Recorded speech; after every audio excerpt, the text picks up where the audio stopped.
दोस्तों आज की इस वीडियो में मैं आप लोगों को लेआउट टैब के अंदर जितने भी बटन्स दिए गए हैं यानी कि select, view grid line, properties, delete, insert above, insert below, insert left, insert right, यानी कि टोटल जितने भी बटन्स दिए गए हैं इन सभी बटन्स के बारे में मैं आज आपको एकदम डिटेल में बताने वाला हूं। तो मेरे प्यारे दोस्तों आज की वीडियो में मैं आपको इन सभी बटन्स के बारे में जो बताने वाला हूं, आप में से शायद 10% ही लोग इन सभी बटन्स के बारे में जानते होंगे। बाकी दोस्तों 90% लोगों को इन सभी बटन्स के बारे में नहीं पता है। तो दोस्तों अगर आप भी इन सभी बटन्स के बारे में एकदम डिटेल में सीखना चाहते हो कि इन सभी बटन्स को MS वर्ड में किस तरीके से इस्तेमाल करना है, तो दोस्तों वीडियो में एंड तक जरूर बने रहना है, वीडियो को स्किप बिल्कुल भी नहीं करना है। और मेरे प्यारे दोस्तों अगर आप एक स्टूडेंट हो या आप किसी कंपटीशन एग्जाम की तैयारी कर रहे हो या आप किसी ऑफिस में MS वर्ड का इस्तेमाल करते हो और अभी तक आपको इन सभी बटन्स के बारे में नहीं पता है, तो दोस्तों अगर आप आज मुझे अपने 20 मिनट दे देते हो तो मैं आपको 100% भरोसा दिलाता हूं कि आज से आपका MS वर्ड इस्तेमाल करने का जो तरीका है वो बदलने वाला है। तो चलिए दोस्तों बिना देर किए शुरू करते हैं आज का ये वीडियो। हेलो दोस्तों नमस्कार, स्वागत है आप सभी लोगों का कंप्यूटर मास्टर चैनल की एक और नई वीडियो में। तो चलिए दोस्तों अब जान लेते हैं सबसे पहले वाले बटन के बारे में। तो दोस्तों लेआउट टैब में सबसे पहला वाला जो बटन है वो है सेलेक्ट का। तो दोस्तों जैसे ही आप इस बटन के ऊपर एक बार क्लिक करोगे, क्लिक दोस्तों आपको हमेशा माउस के लेफ्ट बटन से ही करना है, आपको इतना ध्यान रखना है। तो दोस्तों जैसे आप इस पर क्लिक करोगे तो यहाँ पर आपको 4 बटन और देखने के लिए मिल जाएंगे। सबसे पहला बटन है सेलेक्ट सेल, दूसरा बटन है सेलेक्ट कॉलम, तीसरा बटन है सेलेक्ट रो और चौथा बटन है इसमें सेलेक्ट टेबल। तो दोस्तों इन सभी बटन के सहायता से आप अपनी टेबल में अगर किसी एक कॉलम को सेलेक्ट करना चाहते हो तो वो आप बहुत आसानी से कर सकते हो। अगर मान लीजिए आपको किसी एक सेल को सेलेक्ट करना है तो उसे भी आप बहुत आसानी से सेलेक्ट कर सकते हो। इसके अलावा दोस्तों अगर आपको पूरी रो को सेलेक्ट करना है यानी कि पूरी एक रो को सेलेक्ट करना है तो पूरी रो को भी आप एक बार में सेलेक्ट कर सकते हो। यहाँ तक कि दोस्तों अगर आपको पूरी टेबल को सेलेक्ट करना है तो पूरी टेबल को भी आप एक ही बार में सेलेक्ट कर सकते हो। तो दोस्तों इन सभी बटन का इस्तेमाल किस तरीके से करना है, तो इनका इस्तेमाल करने के लिए दोस्तों आपको एक बात का ध्यान रखना है कि जहां पर भी आपका माउस का कर्सर क्लिक रहेगा, तो दोस्तों मान लीजिए दूसरा वाला जो सेल है, ये वाला जो सेल है दूसरा वाला मोहन वाला, इसमें मैं अपने माउस से एक बार लेफ्ट बटन से इस तरीके से क्लिक कर देता हूं। तो क्लिक करने के बाद यहाँ पर आपको दिखाई दे रहा होगा कि हमारा जो कर्सर है वो इस तरीके से यहाँ पर टिमटिमाने लगेगा। उसके बाद दोस्तों मान लीजिए कि पूरा सेल मुझे ये वाला सेल सेलेक्ट करना है और बाकी सेल सेलेक्ट ना हो, केवल यही सेल सेलेक्ट हो, तो इस वजह से मैंने इस सेल के अंदर एक बार माउस के लेफ्ट बटन से क्लिक कर लिया है। यानी कि हमारे माउस की जो करंट पोजीशन है वो मोहन वाले सेल के अंदर हो चुकी है। उसके बाद जैसे ही मैं सेलेक्ट वाले बटन पर एक बार क्लिक करता हूं, क्लिक करने के बाद यहाँ पर सबसे पहला जो बटन है सेलेक्ट सेल, तो जैसे ही इस पर मैं एक बार और क्लिक करता हूं तो दोस्तों यहाँ पर आपको दिखाई दे रहा होगा कि मोहन वाला जो सेल है वो इस तरीके से हाईलाइट हो चुका है यानी कि सेलेक्ट हो चुका है और बाकी के जो सेल हैं वो सेलेक्ट नहीं हुए हैं। इसके बाद दोस्तों मान लीजिए आपको किसी एक कॉलम को सेलेक्ट करना है, तो ये इंग्लिश वाला जो कॉलम है ये पूरा कॉलम मुझे एक ही बार में सेलेक्ट करना है। तो इस इंग्लिश वाले कॉलम के अंदर मैं इस तरीके से एक बार क्लिक कर देता हूँ। क्लिक करने के बाद सेलेक्ट वाले बटन के ऊपर क्लिक करना है। क्लिक करने के बाद में तो जैसे ही मैं इस पर एक बार अपने माउस का लेफ्ट बटन क्लिक करता हूं तो दोस्तों यहाँ पर आपको दिखाई दे रहा होगा कि पूरा कॉलम एक ही बार में सेलेक्ट हो चुका है और बाकी के कॉलम यहाँ पर सेलेक्ट नहीं हुए हैं। तो दोस्तों अगर आपको इस तरीके से किसी एक पूरे कॉलम को सेलेक्ट करना है तो आप इस तरीके से किसी एक कॉलम को इस तरीके से सेलेक्ट कर सकते हो। उसके बाद दोस्तों अगर मान लीजिए आपको किसी एक रो को पूरी सेलेक्ट करना है तो आप किस तरीके से कर सकते हो, तो दोस्तों ये तीसरा वाला जो सेल है इसके अंदर मैं कहीं भी इस तरीके से माउस के लेफ्ट बटन से एक बार क्लिक कर देता हूँ। तो क्लिक करने के बाद सेलेक्ट वाला जो बटन है इसके ऊपर क्लिक कर देना है। क्लिक करने के बाद तीसरा वाला जो बटन है सेलेक्ट रो, इसके अंदर जैसे आप अपने माउस का लेफ्ट बटन क्लिक करोगे तो दोस्तों यहाँ पर आपको दिखाई दे रहा होगा कि तीसरी वाली जो रो है ये पूरी रो एक ही बार में सेलेक्ट हो चुकी है और बाकी की रो यहाँ पर सेलेक्ट नहीं हुई हैं। तो कहने का मतलब यही है कि जहाँ पर भी आपके माउस की करंट पोजीशन रहेगी तो वही कॉलम, वही रो और वही सेल सेलेक्ट होगा। उसके बाद दोस्तों मान लीजिए कि पूरी टेबल को आपको एक ही बार में सेलेक्ट करना है, तो पूरी टेबल के अंदर आपको कहीं भी एक बार क्लिक कर देना है माउस के लेफ्ट बटन से इस तरीके से। उसके बाद सेलेक्ट वाला जो बटन है इसके ऊपर आपको एक बार क्लिक करना है। क्लिक करने के बाद सेलेक्ट टेबल जो लिखा हुआ है चौथा वाला जो बटन है इसके ऊपर जैसे आप अपने माउस के लेफ्ट बटन से एक बार क्लिक करोगे तो क्लिक करने के बाद दोस्तों यहाँ पर आपको दिखाई दे रहा होगा कि एक ही बार में हमारी टेबल पूरी सेलेक्ट हो चुकी है। तो दोस्तों यहाँ से आपको एक ये आइडिया लग गया होगा कि आप अपनी टेबल के अंदर किसी एक सेल को सेलेक्ट करना है या किसी एक कॉलम को सेलेक्ट करना है या किसी एक रो को सेलेक्ट करना है या पूरी टेबल को एक ही बार में सेलेक्ट करना है, तो आप किस तरीके से सेलेक्ट कर सकते हो। तो चलिए दोस्तों इसके बाद अब बात कर लेते हैं अगले वाले बटन के बारे में। तो दोस्तों यहाँ पर लेआउट टैब के अंदर दूसरा वाला जो बटन है वो है व्यू ग्रिड लाइन। तो दोस्तों व्यू ग्रिड लाइन के ऊपर मैं आपको पहले भी बता चुका हूँ पिछली वीडियो में, ये डिज़ाइन टैब के अंदर। तो दोस्तों अगर आपने अभी तक डिज़ाइन टैब वाली वीडियो नहीं देखी है तो दोस्तों उस वीडियो का लिंक आपको इस वीडियो के डिस्क्रिप्शन बॉक्स में मिल जाएगा, तो आपको वो वीडियो भी देख लेनी है। तो दोस्तों उस वीडियो के भी अंदर मैंने डिज़ाइन टैब के अंदर जितने भी बटन्स दिए गए हैं उन सभी बटन्स का इस्तेमाल किस तरीके से किया जाता है एमएस वर्ड में और पूरी एक डिटेल वीडियो बना के मैं अपलोड कर चुका हूँ। तो अभी तक आपने वो वीडियो नहीं देखी है तो आपको वो वीडियो भी ज़रूर देख लेनी है। और दोस्तों वैसे भी मैं आपकी जानकारी के लिए एक बात बता दूँ कि अगर आप एमएस वर्ड में इंसर्ट टैब को अच्छी तरीके से सीख जाते हो तो आप लगभग 80% एमएस वर्ड तो यूं ही चलाना सीख जाओगे। तो इस वजह से आपको इंसर्ट टैब के अंदर डिज़ाइन और लेआउट टैब के बारे में भी ज़रूर जान लेना है, क्योंकि दोस्तों इंसर्ट टैब एमएस वर्ड की पूरी जान होता है। तो दोस्तों आपको इंसर्ट टैब को बहुत अच्छे से सीख लेना है। तो दोस्तों इंसर्ट टैब के ऊपर भी मैं एक डिटेल वीडियो बना चुका हूँ, तो अगर आपने वो वीडियो भी नहीं देखी है तो आपको उस वीडियो का लिंक भी इस वीडियो के डिस्क्रिप्शन बॉक्स में मिल जाएगा। तो आप इंसर्ट टैब और डिज़ाइन टैब और लेआउट टैब इन तीनों टैब के बारे में एकदम डिटेल में सीख जाओगे। तो आपको ये वीडियो भी ज़रूर देख लेनी है। तो दोस्तों फिलहाल यहाँ पे ज़्यादा बातें ना करते हुए अब जान लेते हैं व्यू ग्रिड लाइन वाले बटन के बारे में। तो दोस्तों यहाँ पर आपको इस टेबल के अंदर जो छोटी छोटी ब्लू लाइनें दिखाई दे रही हैं इन्हीं छोटी छोटी लाइनों को ग्रिड लाइन बोला जाता है। तो इस व्यू ग्रिड लाइन वाले बटन से आप इस टेबल के अंदर ग्रिड लाइन को हटा भी सकते हो और इनको फिर वापस लगा भी सकते हो। तो किस तरीके से हटाना है और किस तरीके से लगाना है, तो दोस्तों फिलहाल यहाँ पर ये व्यू ग्रिड लाइन लगी हुई है, तो इनको किस तरीके से हटाना है। तो हटाने के लिए फिर से आपको व्यू ग्रिड लाइन वाले बटन के ऊपर एक बार क्लिक करना है। जैसे आप क्लिक करोगे तो दोस्तों यहाँ पर आपको दिखाई दे रहा होगा कि वो जो छोटी छोटी ब्लू लाइनें थी यहाँ से वो रिमूव हो चुकी हैं, यानी कि हट चुकी हैं। और अगर इन्हें फिर से वापस लगाना है तो वापस लगाने के लिए फिर से आपको व्यू ग्रिड लाइन वाले बटन के ऊपर एक बार क्लिक कर देना है। तो जैसे ही आप क्लिक करोगे तो फिर से ये इस तरीके से व्यू ग्रिड लाइन यहाँ पर अप्लाई हो जाएंगी। तो दोस्तों इसे भी आप बहुत अच्छे से समझ गए होंगे कि टेबल के अंदर ग्रिड लाइन किस तरीके से अप्लाई करनी है और किस तरीके से रिमूव करनी है।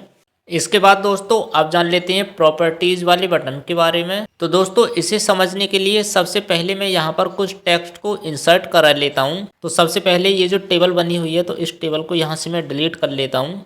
तो दोस्तों इस तरीके से मैंने टेक्स्ट को यहाँ पर इंसर्ट करा लिया है।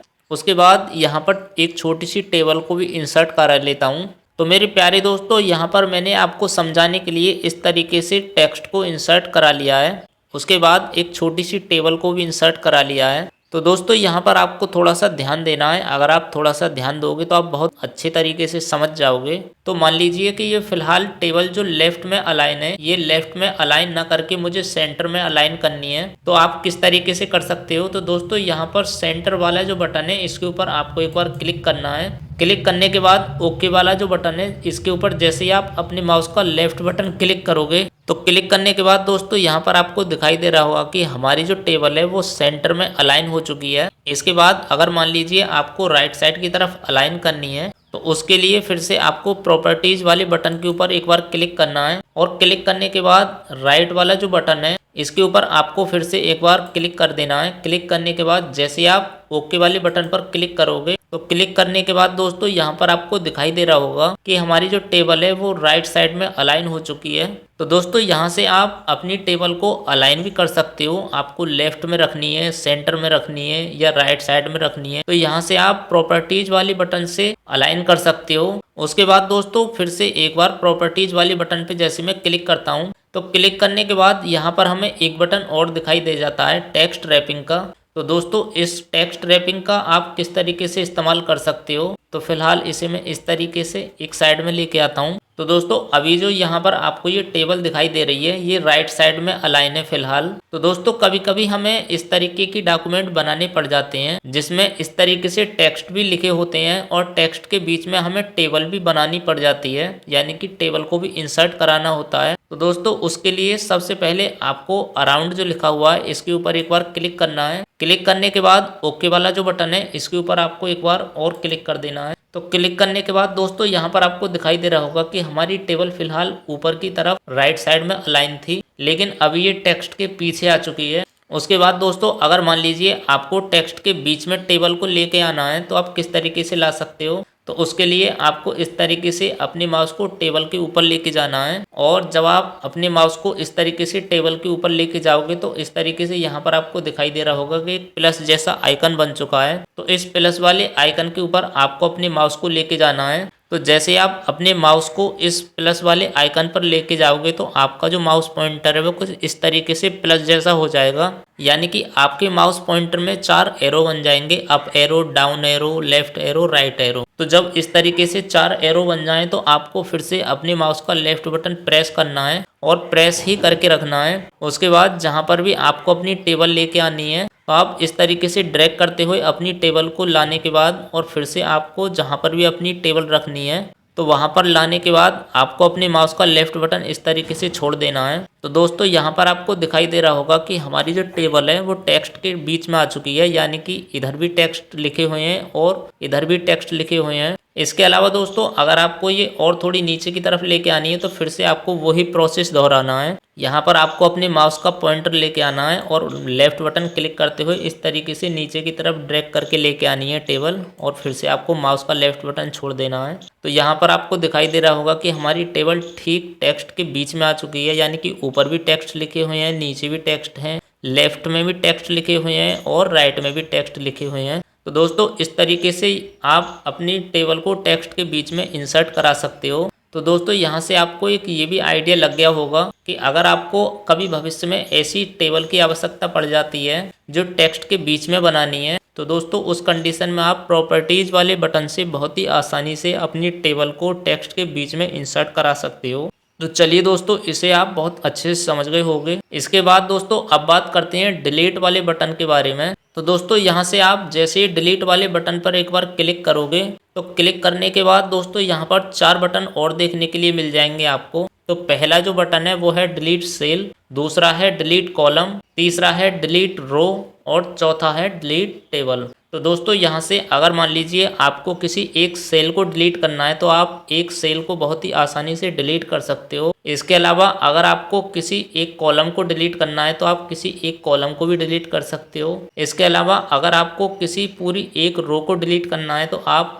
एक पूरी रो को डिलीट कर सकते हो। इसके अलावा अगर आपको पूरी टेबल को एक ही बार में डिलीट करना है तो आप पूरी टेबल को भी डिलीट कर सकते हो। तो चलिए दोस्तों इसका किस तरीके से इस्तेमाल करना है। तो फिलहाल यहाँ पर जो टेक्स्ट और टेबल लिखी हुई हैं तो इनको फिलहाल मैं यहाँ से कर लेता हूँ डिलीट। तो दोस्तों यहाँ पर मैंने फिर से वही टेबल इंसर्ट करा ली है जो पहले बनी हुई थी। तो इसे समझाने के लिए दोस्तों सबसे पहले मैं यहाँ पर इस टेबल के ऊपर पूरा बॉर्डर लगा लेता हूँ। तो बॉर्डर लगाने के लिए सबसे पहले हमें टेबल को सेलेक्ट कर लेना है, उसके बाद डिज़ाइन टैब के अंदर जाना है और यहाँ पर बॉर्डर वाला जो बटन है इसके ऊपर क्लिक करना है और यहाँ पर हमें ऑल बॉर्डर वाला जो बटन है इसके ऊपर एक बार क्लिक कर देना है। तो क्लिक करने के बाद दोस्तों यहाँ पर आपको दिखाई दे रहा होगा कि हमारी पूरी टेबल के अंदर एक ही बार में बॉर्डर अप्लाई हो चुका है। तो दोस्तों इसे समझाने के लिए यहाँ पर मैंने पूरी टेबल पर बॉर्डर अप्लाई कर दिया है। उसके बाद लेआउट वाले बटन पर क्लिक करना है। तो दोस्तों इसे समझाने के लिए नेम वाला जो कॉलम है इसके अंदर ये आपको मोहन वाला एक सेल दिखाई दे रहा होगा।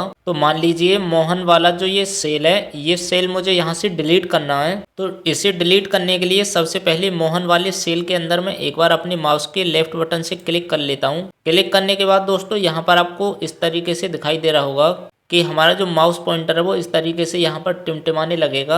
उसके बाद आपको डिलीट वाले बटन के ऊपर एक बार क्लिक कर देना है। क्लिक करने के बाद डिलीट सेल जो लिखा हुआ है इसके ऊपर जैसे आप अपने माउस का लेफ्ट बटन क्लिक करोगे, क्लिक करने के बाद दोस्तों यहाँ पर ये आपसे पूछेगा कि शिफ्ट सेल लेफ्ट, यानी कि ये जो सेल यहाँ से डिलीट होगा तो इसका जो लेफ्ट वाला सेल है वो इधर शिफ्ट होके आ जाएगा, यानी कि लेफ्ट की तरफ शिफ्ट होके आ जाएगा। तो यहाँ पर ओके जो लिखा हुआ है इस वाले बटन के ऊपर फिर से अपने माउस का लेफ्ट बटन क्लिक कर देना है। क्लिक करने के बाद दोस्तों यहाँ पर आपको दिखाई दे रहा होगा कि मोहन वाला जो सेल है वो यहाँ से डिलीट हो चुका है और ये क्लास वाला जो कॉलम था उसके अंदर 9 वाला जो सेल था वो इस तरीके से शिफ्ट होके नेम वाले कॉलम के अंदर आ चुका है। तो दोस्तों यहाँ से आप इस तरीके से एक सेल को डिलीट कर सकते हो। तो इसे फिलहाल मैं कंट्रोल जेड कर लेता हूँ। इसके बाद दोस्तों मान लीजिए कि अगर आपको पूरे एक कॉलम को डिलीट करना है तो कॉलम को डिलीट करने के लिए ये जो क्लास वाला कॉलम है इसके अंदर मैं कहीं भी इस तरीके से किसी भी सेल के अंदर क्लिक कर लेता हूँ। क्लिक करने के बाद डिलीट वाले बटन के ऊपर क्लिक कर लेना है। तो इसके अंदर दूसरा वाला जो बटन है डिलीट कॉलम, तो इसके ऊपर जैसे ही मैं अपने माउस का एक बार लेफ्ट बटन क्लिक करता हूँ तो क्लिक करने के बाद दोस्तों यहाँ पर आपको दिखाई दे रहा होगा कि वो पूरा कॉलम यहाँ से इस तरीके से डिलीट हो चुका है। तो अगर मान लीजिए आपको कभी ऐसी ज़रूरत पड़ जाती है कि आपको किसी एक कॉलम को डिलीट करना है तो आप इस तरीके से बहुत ही आसानी से एक कॉलम को डिलीट कर सकते हो। तो इसे भी फिलहाल मैं कंट्रोल जेड कर लेता हूँ। तो कंट्रोल जेड से फिर से वापस आ जाएगा। उसके बाद दोस्तों मान लीजिए इस टेबल के अंदर से हमें किसी एक रो को डिलीट करना है।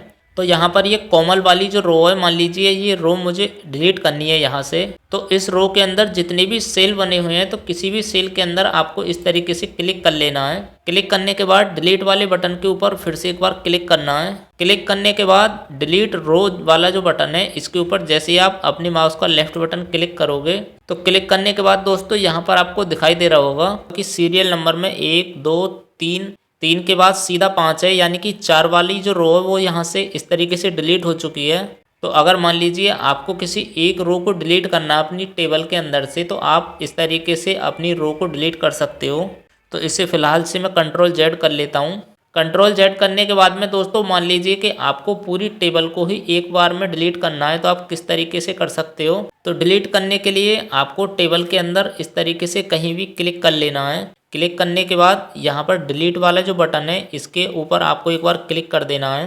क्लिक करने के बाद सबसे नीचे वाला जो बटन है डिलीट टेबल, तो इसके ऊपर जैसे ही आप अपने माउस का लेफ्ट बटन क्लिक करोगे तो यहाँ से आपको दिखाई दे रहा होगा कि एक ही बार में पूरी टेबल डिलीट हो चुकी है। तो दोस्तों यहाँ से आपको ये भी आइडिया लग गया होगा कि आपको एक सेल को डिलीट करना है या एक कॉलम को डिलीट करना है या एक रो को डिलीट करना है या पूरी टेबल को भी डिलीट करना है तो आप किस तरीके से कर सकते हो। तो इसे फिलहाल मैं कंट्रोल जेड कर लेता हूँ। तो ये टेबल वापस आ चुकी है। और दोस्तों टेबल डिलीट करने का मैं एक तरीका और भी आपको बता चुका हूँ। तो इसे डिलीट करने का दूसरा जो तरीका है वो ये है कि आप अपनी टेबल को पहले सेलेक्ट करना है। सेलेक्ट किस तरीके से करना है कि ये जो आपको ऊपर दिखाई दे रहा होगा प्लस जैसा आइकन, इसके ऊपर आपको एक बार अपने माउस से लेफ्ट बटन क्लिक करके सेलेक्ट कर लेनी है पूरी टेबल को। उसके बाद कीबोर्ड से शिफ्ट और डिलीट बटन को एक साथ प्रेस करना है। तो जैसे आप शिफ्ट और डिलीट बटन को एक साथ प्रेस करोगे तो टेबल अपने आप यहाँ से डिलीट हो जाएगी।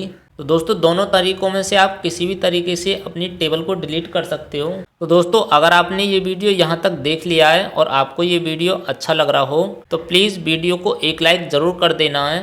दोस्तों आपके लिए मैं ऐसी ही इंफॉर्मेटिव वीडियो लेके आता रहता हूँ और दोस्तों वीडियो बनाने में बहुत ज़्यादा मेहनत लगती है, तो प्लीज़ वीडियो को एक लाइक ज़रूर कर देना है। और साथ ही साथ दोस्तों हमारे इस चैनल को भी सब्सक्राइब कर लेना है और घंटी का जो बटन है उसे भी ऑल पर सेट कर लेना है, ताकि दोस्तों हमारे आने वाली वीडियो की नोटिफिकेशन सबसे पहले आपको मिल सके और आप हमारी वीडियो देख पाएँ सबसे पहले और सीख पाएँ हर रोज़ कुछ नया।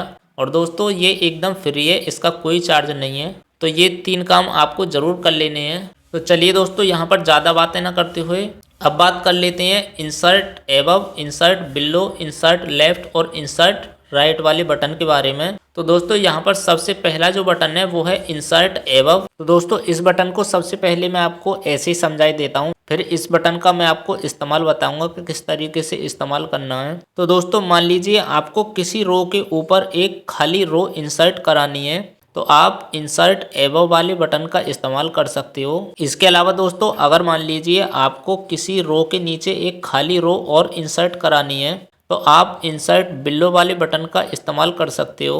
इसके अलावा दोस्तों अगर मान लीजिए आपको किसी कॉलम के लेफ्ट में कोई कॉलम इंसर्ट कराना है तो आप इंसर्ट लेफ्ट वाले बटन का इस्तेमाल कर सकते हो। इसके अलावा दोस्तों मान लीजिए आपको किसी कॉलम के राइट साइड में एक खाली कॉलम इंसर्ट कराना है तो आप इंसर्ट राइट वाले बटन का इस्तेमाल कर सकते हो।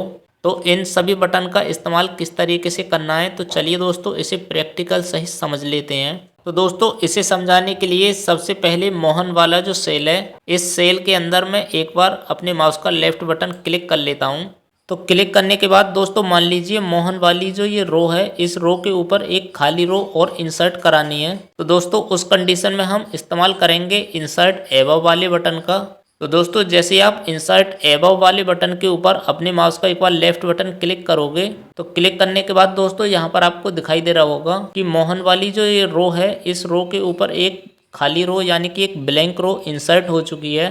इसके अलावा दोस्तों मान लीजिए कोमल वाली रो के नीचे आपको एक ब्लैंक रो और इंसर्ट करानी है। तो इस कोमल वाले सेल के अंदर मैं इस तरीके से एक बार अपने माउस का लेफ्ट बटन क्लिक कर लेता हूँ। क्लिक करने के बाद में अब मान लीजिए इसके नीचे मुझे एक ब्लैंक रो और इंसर्ट करानी है। तो दोस्तों उस कंडीशन में हम इस्तेमाल करेंगे इंसर्ट बिलो वाले बटन का। तो दोस्तों जैसे आप इंसर्ट बिलो वाले बटन के ऊपर अपने माउस का लेफ्ट बटन क्लिक करोगे तो क्लिक करने के बाद दोस्तों यहाँ पर आपको दिखाई दे रहा होगा कि कोमल वाले सेल के नीचे एक रो और इंसर्ट हो चुकी है। इसके बाद दोस्तों मान लीजिए नेम वाला जो पूरा कॉलम है इस कॉलम के लेफ्ट साइड में मुझे एक ब्लैंक कॉलम और इंसर्ट कराना है। तो उस कंडीशन में दोस्तों हम इंसर्ट लेफ्ट वाले बटन का इस्तेमाल करेंगे। तो इस इंसर्ट लेफ्ट वाले बटन के ऊपर जैसे ही आप अपने माउस का लेफ्ट बटन क्लिक करोगे तो क्लिक करने के बाद में दोस्तों यहाँ पर आपको दिखाई दे रहा होगा कि नेम वाले कॉलम के लेफ्ट साइड में इस तरीके से एक ब्लैंक कॉलम इंसर्ट होके आ चुका है। बस दोस्तों आपको ध्यान इतना रखना है कि जहाँ पर भी आप अपने माउस का लेफ्ट बटन क्लिक कर दोगे और जहाँ पर भी आपके माउस की करंट पोजीशन रहेगी ये उसी के लेफ्ट में अप्लाई होके आएगा। इसके अलावा दोस्तों मान लीजिए इंग्लिश वाला जो कॉलम है इसके राइट साइड में मुझे एक और ब्लैंक कॉलम लेना है यानी कि एक ब्लैंक कॉलम इंसर्ट कराना है। तो ये इंग्लिश वाला जो कॉलम है इसके जितनी भी सेल हैं किसी भी सेल के अंदर इस तरीके से मैं एक बार अपने माउस का लेफ्ट बटन क्लिक कर लेता हूँ। तो क्लिक करने के बाद इस तरीके से ये टिमटिमाने लगेगा। उसके बाद दोस्तों अब मान लीजिए कि मुझे राइट साइड में एक ब्लैंक कॉलम इंसर्ट कराना है। तो दोस्तों उस कंडीशन में हम इस्तेमाल करेंगे इंसर्ट राइट वाले बटन का। तो दोस्तों इंसर्ट राइट वाले बटन पे जैसे ही आप अपने माउस का लेफ्ट बटन क्लिक करोगे तो क्लिक करने के बाद यहाँ पर आपको दिखाई दे रहा होगा कि इंग्लिश वाला जो कॉलम है इसके ठीक राइट साइड में इस तरीके से ब्लैंक कॉलम इंसर्ट होके आ चुका है। तो दोस्तों यहाँ से आपको एक ये भी आइडिया लग गया होगा कि अगर आपको सिर्फ ऊपर की तरफ एक खाली रो लेनी है तो आप किस तरीके से ले सकते हो। इसके अलावा अगर आपको नीचे की तरफ एक खाली रो लेनी है तो आप किस तरीके से इंसर्ट करा सकते हो। इसके अलावा दोस्तों अगर आपको लेफ्ट की तरफ एक खाली कॉलम लेना है यानी कि एक ब्लैंक कॉलम इंसर्ट कराना है तो आप किस तरीके से करा सकते हो। इसके अलावा अगर मान लीजिए आपको राइट साइड की तरफ खाली कॉलम इंसर्ट कराना है यानी कि ब्लैंक कॉलम इंसर्ट कराना है तो आप किस तरीके से इंसर्ट करा सकते हो। तो आपको एक ये भी आइडिया लग गया होगा। मेरे प्यारे दोस्तों मैं चाहता हूं कि आपको एक एक स्टेप बिना स्किप किए समझ आए, इसलिए दोस्तों इस वीडियो को यहीं तक रखते हैं। दोस्तों इस वीडियो को मैंने 2 पार्ट में डिवाइड किया है, ये पार्ट 6 है और अगला पार्ट जो आएगा वो पार्ट 7 आएगा। तो दोस्तों आपको एक एक चीज बहुत अच्छे से समझ आए इसलिए मैंने इस वीडियो को 2 पार्ट में डिवाइड किया है। तो मेरे प्यारे दोस्तों इसलिए इस वीडियो को यहीं तक रखते हैं। अगली वीडियो में हम इससे आगे और भी शानदार चीज़ों को सीखने वाले हैं। तो मेरे प्यारे दोस्तों आपको उस वीडियो के लिए ज़्यादा इंतजार नहीं करना है, बस आपको 4 दिन का इंतजार करना है और ठीक 5वें दिन आपको इसी चैनल पे वो पार्ट मिल जाएगा। तो दोस्तों अगर आप उस पार्ट को मिस नहीं करना चाहते हो, अगर आपको वो पार्ट देखना है और अभी तक आपने इस चैनल को सब्सक्राइब नहीं किया है तो प्लीज़ चैनल को जरूर सब्सक्राइब कर लें। साथ ही साथ दोस्तों घंटी का जो बटन है उसको भी ऑल पर सेट कर लें ताकि दोस्तों हमारे आने वाली वीडियो की नोटिफिकेशन सबसे पहले आपको मिल सके और आप हमारी वीडियो देख पाएँ सबसे पहले। और दोस्तों चैनल को सब्सक्राइब करना एकदम फ्री है, इसका कोई चार्ज नहीं है, इसलिए दोस्तों चैनल को जरूर सब्सक्राइब कर लेना है। तो दोस्तों आज की वीडियो में बस इतना ही, मिलते हैं नेक्स्ट वीडियो में।